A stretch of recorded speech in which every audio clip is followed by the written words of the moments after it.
Olá, pessoas queridas, que Jesus possa permanecer em nossos corações, agora e sempre. Como todos sabem, nossas preleções são extraídas do livro Caminho, Verdade e Vida, que é psicografado por Francisco Cândido Xavier e ditado pelo Espírito de Emmanuel. A preleção de hoje será do capítulo 164, 164, e o título, Não Perturbeis. Portanto, o que Deus ajuntou, não o separe o homem. Isso quem disse foi Jesus. Está nas cartas de Mateus, no capítulo 19 e versículo 6. Como fazemos em todas as preleções, com a permissão de vocês, nós vamos ler um pequeno trecho para a gente poder adentrar no assunto. A palavra divina não se refere apenas a casos do coração. Os laços afetivos caracterizam-se por alicerces sagrados e compromissos conjugais ou domésticos, e sempre atendem a superiores desígnios. O homem não ludibriará os impositivos da lei, abusando de facilidades materiais para lisonjear os sentidos. Quebrando a ordem que lhe rege os caminhos, desorganizará a própria existência. Os princípios equilibrantes da vida surgirão sempre, corrigindo e restaurando. A advertência de Jesus, porém, apresenta para nós significação mais vasta. Não separeis o que Deus ajuntou. Corresponde também ao não perturbeis o que Deus harmonizou. Ninguém alegue desconhecimento do propósito divino. O dever, por mais duro, constitui sempre a vontade do Senhor. E a consciência, sentinela vigilante do Eterno, a menos que o homem esteja dormindo no nível bruto, permanece apta a discernir o que constitui obrigação e o que representa fuga. É aí que entramos nós. Como é que nós estamos de acordo com a palavra divina? Como é que nós estamos na perturbação? Como é que nós estamos nesse não separar o que Deus ajuntou? Muitas vezes nós já falamos essa frase, já ouvimos ser falada, mas só para casamento. Né? Que aquilo que Deus juntou, o homem não pode separar. Isso é uma grande verdade. Mas não é só no casamento, porque Deus ajuntou tudo. O casamento foi feito para que nós aprendêssemos a conviver em sociedade, para que nós pudéssemos dar continuidade à nossa existência. Que por intermédio desse casamento virão os filhos, dando oportunidade a muitas reencarnações.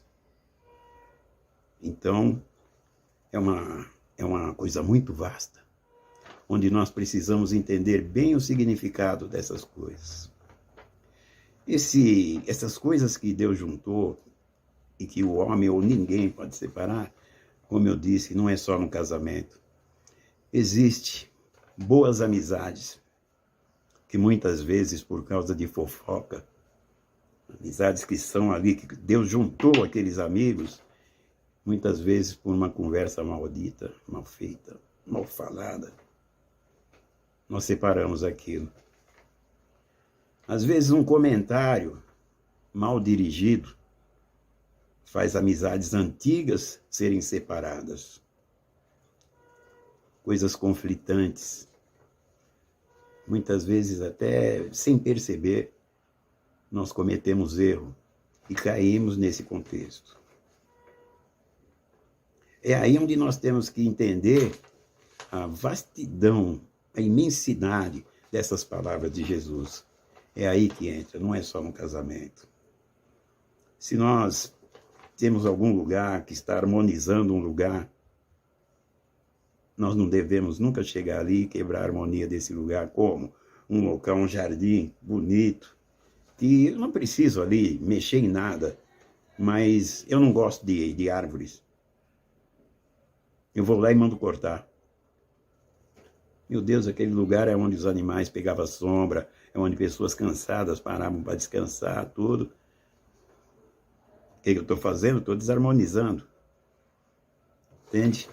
Estou perturbando aquilo que Deus harmonizou. Então, eu sou responsável por muitas das coisas que acontecem. Seguindo no contexto de que Deus fez tudo. Deus ajuntou tudo. Mas Ele fez para um bom propósito, para um bem comum. Fez para uso e fruto de todos nós. Não só seres humanos, como animais. Agora, muitas vezes, nós, com o nosso egoísmo, com a nossa vaidade, com o nosso orgulho, e principalmente com a nossa ignorância, nós costumamos complicar as coisas. Nós temos que entender que tudo que nós fazemos, nós seremos cobrados. Sou dono das minhas atitudes, mas as minhas atitudes vão ter efeito lá na frente. Então, que esse efeito seja positivo, que as minhas atitudes sejam atitudes dignas de um homem, de um cumpridor da lei. Que eu seja um homem de bem, que eu não seja mentiroso, que eu não seja um cara que atrapalhe a vida dos outros. O meu bem, a minha função começa dentro do meu lar. Eu tenho que ser uma pessoa digna daquela companheira que me escolheu, ou que eu a escolhi, ou que Deus colocou ali para mim, que Deus ajuntou. Eu tenho que ser digno da confiança dela. Eu tenho que ser amoroso. Eu tenho que ser eu tenho que compreendê-la de todas as maneiras. Eu tenho que ser condescendente, paciente, e entender que os direitos são iguais. Perante a Deus, somos todos irmãos, somos todos iguais. Tenho que evitar comentários. Não posso ser mandão. Tenho que ser aquilo que eu gostaria que fosse comigo. A ordem do fator, às vezes, altera o produto. Então, que sejamos fortes, que não atrapalhemos ninguém, que não perturbemos as coisas harmonizadas. Porque tudo que é feito obedece uma ordem maior, uma ordem superior, uma ordem que vem de Deus. Então, que nós façamos tudo, mas tudo mesmo, para que os nossos comentários, as nossas atitudes, não separem o que Deus ajuntou. E também serve para que nós não desarmonizemos o que Deus harmonizou. Que possamos ser conhecedores dessa verdade. E para encerrar, para a nossa reflexão, a gente vai encerrar com o texto, que significa tudo para nós. O Pai criou seres e reuniu-os. Criou igualmente situações e coisas, ajustando-as para o bem comum. Quem desarmoniza as obras divinas, prepare-se para a recomposição. Quem lesa o Pai, algema o próprio eu, aos resultados de sua ação infeliz e, por vezes, gasta séculos desatando grilhões. Na atualidade terrestre, esmagadora porcentagem de homens constitui-se de milhões de serviço reparador. Depois de haverem separado o que Deus ajuntou, perturbando com o mal o que a providência estabelecera para o bem. Prestigiemos as organizações do justo juiz, que a noção do dever identifica para nós em todos os quadros do mundo. Às vezes, é possível perturbar-lhe as obras com sorrisos, mas seremos invariavelmente forçados a repará-las com suor e lágrimas.